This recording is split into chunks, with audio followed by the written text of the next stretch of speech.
Oktober 2024 lalu, Presiden Prabowo telah melantik Menteri dan Wakil Menteri Kabinet Merah Putih.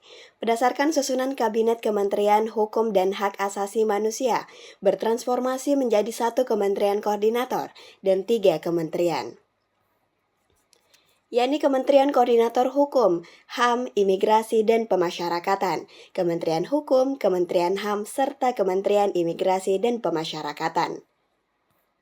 Pemekaran Kementerian Hukum dan HAM menjadi beberapa kementerian baru mendapat tanggapan dari berbagai kalangan. Pakar hukum dari Universitas Hasanuddin Ismail Al-Rif menyambut positif langkah pemekaran ini.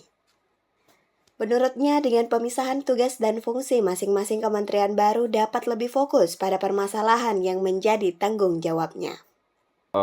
Suatu langkah positif yang dilakukan oleh Presiden karena di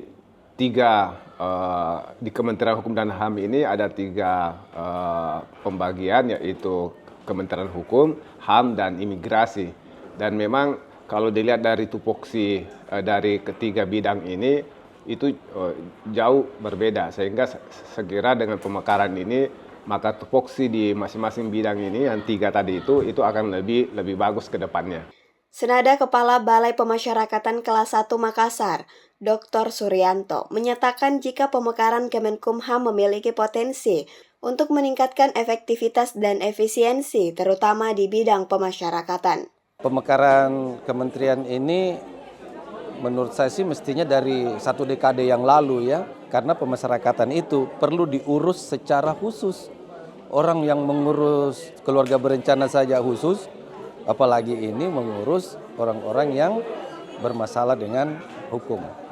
Dr. Suryanto menambahkan, pemekaran Kementerian Hukum dan HAM merupakan langkah besar yang berpotensi membawa perubahan signifikan dalam sistem hukum dan HAM di Indonesia. Namun, ia berpandangan jika keberhasilannya sangat bergantung pada perencanaan yang matang, koordinasi yang baik antar lembaga, serta evaluasi yang berkelanjutan. Sehingga menurutnya penting untuk terus memantau dampak dari kebijakan ini dan melakukan penyesuaian jika diperlukan. Aminah Rahma Ahmad, UNAS TV.